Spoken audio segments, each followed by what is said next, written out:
In the beginning, our ancestors knew not. They studied. For 4,000 years, they learned all there was to know. They taught others. Then came the Ma'afa, the great disaster. Enslavers made it illegal for Africans to read and write. They were forced to forget all they had learned and taught. After 400 years of forgetting, they forgot they had forgotten. That changes today. I will remember for them. I will read for them. I will write for them. I will teach for them. I will make certain they're never forgotten again.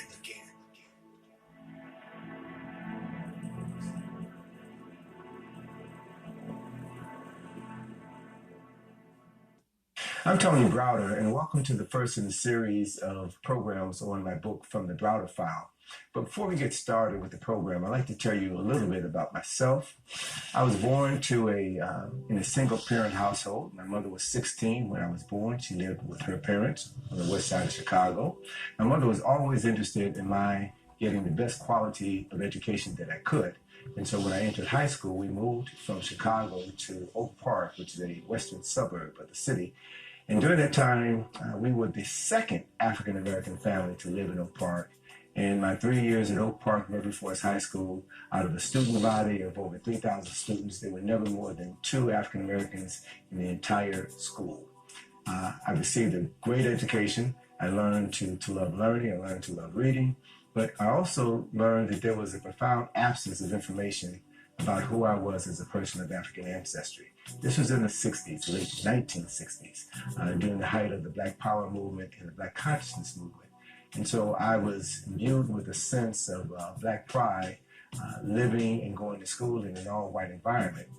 After high school, I attended University of Illinois for 1 semester, where I majored in architecture, and then later changed my major when I relocated to Howard University. My background is in graphic design and advertising, and I became interested in history and culture only after graduating from Howard University, when I began to learn the truth about who I was as a person of African ancestry. So this journey to enlightenment, if you will, has prompted me to begin to learn more about who I was as a person of African ancestry, document my knowledge through my writings and through my illustrations, drawings, and then began to perform lectures and seminars as I traveled around the country, and then also traveled throughout Africa and the world, documenting this newfound information about our collective history and culture. So I came to write the Browder File as a result of my appearing on the Kathy Hughes Morning Show in 1986 in Washington, D.C. Ms. Hughes was so impressed with my body of knowledge that she invited me to come as a regular guest on her show. But it was my first appearance on the Kathy Hughes Morning Show that prompted a call from Frances Murphy, who taught in Howard University School of Communication. She was the publisher of the Washington Afro-American newspaper and invited me to write an article about one of the subject matters on my first interview. That subject matter was the creation of the Negro. And after our initial conversation, I agreed to write a bi-weekly column about various aspects of African and African-American history and culture. I wrote those columns over the course of 2 years, and that is what constituted my first book, entitled From the Browder File, 22 essays on the African-American experience. What really set in motion this program that you're engaged in now through the Browder Scholars is the letters that I received from dozens of incarcerated African-American men during the 1990s. I received dozens of letters every month from young brothers, primarily, who were locked behind bars and were reading for the first time in their lives, who had structure in their lives for the first time. And many of the letters said that my book, From the Browder File, was the first book that they read from cover to cover. And as a result of them reading about African and African-American history and culture, they began to take greater pride in themselves and began to understand how and why they were led astray. It was essentially an absence of knowledge of self that resulted in them disrespecting themselves by committing crimes against people in their own community, selling drugs, getting in fights, and robbing and ultimately killing other people. And so, as a result of them reading, they now began to see themselves differently. And many of the letters express the same comments that they wish they had read this book earlier in their life, such that they wouldn't be doing 10, 15, 20 years in prison or life in prison.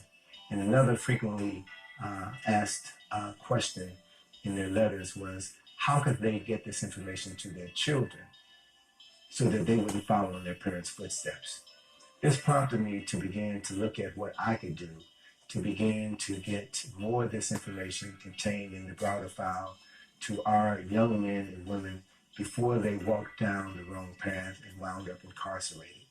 So we initiated the Browder Scholars Program in order to bring together a cadre of African American students primarily and expose them to knowledge and information that they likely will not find in their educational experience, their formal educational experience. That is, in elementary school, high school, and unfortunately, college. There is forbidden information that is not allowed to be a part of our traditional educational system. And I've learned to encourage our people to read because it's in cultivating an appetite for reading that you can begin to understand why, when our ancestors were enslaved hundreds of years ago here in this country, the United States of America, you begin to understand why it was illegal for people of African ancestry who had been stolen from their homeland to read narratives about where they came from, to record how they were stolen and how they were being abused. Our inability to access accurate knowledge of self is what contributes to our continued lack of respect for each other and us functioning like a lost people.